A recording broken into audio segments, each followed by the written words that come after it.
Good evening to you.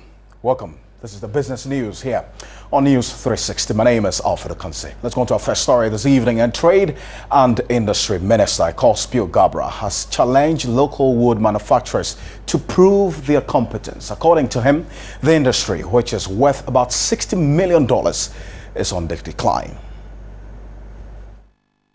To the minister, the local wood industry has to prove Parliament wrong after the legislature in October last year imported furniture and other fittings for the Job 600 office complex from China. The procurement of furniture from China for the Chamber of Parliaments drew criticisms from some members of the public who considered it a waste of resources. But Parliament justified the decision, stating that no local company could have met the demand. Addressing stakeholders on the local wood and furniture industry, the Trade and Industry Minister Ekosbio Gabra said it is important for them to make a strong case for local content. The Parliament of Ghana did not believe at the time they procured their furniture that the Ghanaian furniture industry was capable of supplying them with the furniture within the accepted time frame at a right price and with the proper quality standards. It is up to us, but especially you, because unfortunately I don't make furniture, to prove that this statement is not accurate. And you have to prove it factually. The fact is that maybe there's no one single Ghanaian furniture company that could have supplied what the Parliament has asked for. And I'm not trying to use this occasion to do so much of a retrospective as to use the past as a prologue to the future. The influx of foreign furniture and other wood products in the country has compelled many local woodworkers to fold up. Imports of furniture are estimated at an annual $60 million. The resultant impact is a reduction in the contribution of woodworkers to the economy, especially in job creation, revenue generation, and poverty alleviation. Research indicates the real estate sector has championed the importation of furniture to the neglect of the local industry. Organizers of the forum, Housing Data, said there is a need to address the inadequacies through comprehensive research and stakeholder involvement. We shall revitalize the industry. Thankfully, with the concern of all who matter, we have gathered here today at the first ever wood furniture conference to deliberate on the new course we have got to chart for us to see this once upon a time vibrant business resuscitated. Implementers of the National Single Window West Blue Consulting says Ghana will save $200 million annually if the project is fully implemented. Chief Executive Officer of West Blue Consulting, Valentin Minter, said aside the monetary gains, constraints of time wasting and cumbersome clearing procedures will be removed. The World Trade Organization is billed to ratify Trade Facilitation Convention by the close of the year. If the convention is changed, countries who do not comply with the convention, which mandates them to implement a national platform, will be sanctioned. In line with this, the Transport, Trade and Industry Ministries have been tasked to ensure compliance from all the 52 stakeholders from the government, private and public institutions. Once that trade facilitation agreement is ratified, if countries don't comply, then there can be sanctions and penal measures. So Single Window is not about Ghana. Single Window is not about West Blue. Single Window is not about Ministry of Finance. It's an imperative for a whole nation to embark on that journey to maintain international trade competitiveness. Currently, a gap analysis is underway to incorporate a blueprint and roadmap for the full implementation.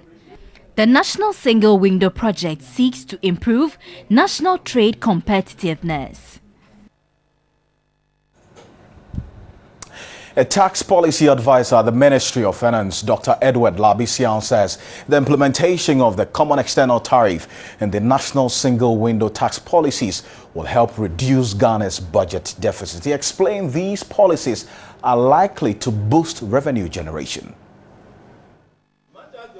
Speaking at an interactive session with stakeholders on tax policy regime in the port city, Dr. Labisian said the common external tariff (CET) and the single window tax policies will be integrated into the proposed 2016 tax policy. We should not look on the common external tariff as a monster. In fact, when communities work very well, in the long run, they get import duties to be reduced. And I don't see Ghana not taking advantage of this. According to Dr. Labisian, the 2016 tax policy regime will be driven by information generated from the review of the 2015 tax policy year.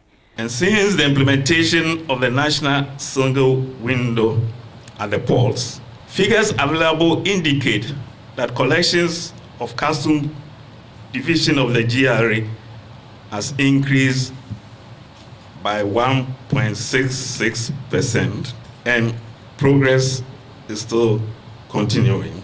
Currently, income tax stands at 32%, special contribution tax is pegged at 1%, while grants is also 4.5%. International tax also stands at 15.6%, and non-tax revenue is also pegged at 16%. These taxes, according to the tax unit of the Ministry of Finance, would be reviewed. Other tax relief, including exemptions and free zone tax policies, will also be cut down. Vodafone Ghana has opened a 60,000 CDs music studio for Accra Academy Senior High School for winning the maiden Senior High School edition of Vodafone Icons. Members of the school band were also presented with scholarships worth 4,000 Ghana CDs. Vodafone Icons, intended to unearth youthful music talents and empowering them, has been running for 4 years. The band from Accra Academy Senior High School beat stiff competition from 5 other schools at the finals to emerge winners last year.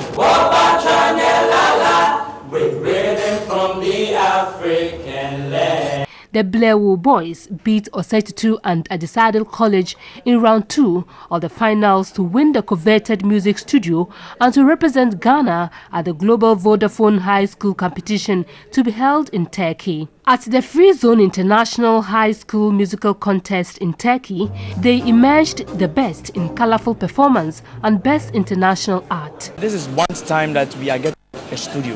One time that there's also a park built for us. So I'm really happy, even though we brought this studio. We are going to move on, make our own songs, them, and then, record for others to hear our. The Vodafone Icons High School edition was unearthed musical talents from the high schools across the country and groomed them into becoming great talents. We also believe that the youth, who are the future generation, people who are in the ages of 13 to 18 years, also have a lot of talent. And so we thought that why don't we take this to them and allow them to bring out that talent and really demonstrate to us that they can do something with it.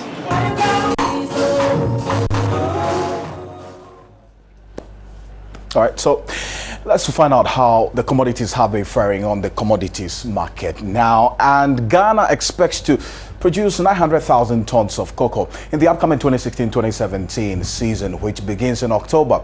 We're already able to achieve this about 750,000 tons, although we targeted 850,000 tons in the 2015-2016 crop season. There's been appreciation of the cocoa price on the world market. If you look at it now, $3,055 is what a cocoa ton is selling for, an appreciation of $1.66 there. But though gold as well has been appreciating $1,216.56 is what is actually selling on the world market as well. For coffee, the current price of about $121.55. There's been an appreciation of it, just cutting the 9-week straight depreciation of the price of coffee on the world market. And oil prices have gained more than 80% over the past 3 months, as you can see right now, bouncing off $27 low in February to hit $50 last week. Now declining just a bit, not too significant though, but a 32% increase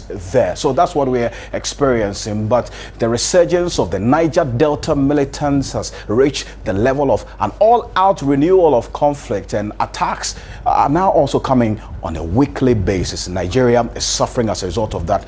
Production of oil in that country has been cut down to 1.1 million barrels per day. Not good news, but that's it for the business news. This evening we'll go for a break. We're back to some sports news. My name is Alfred Kansi. Good evening.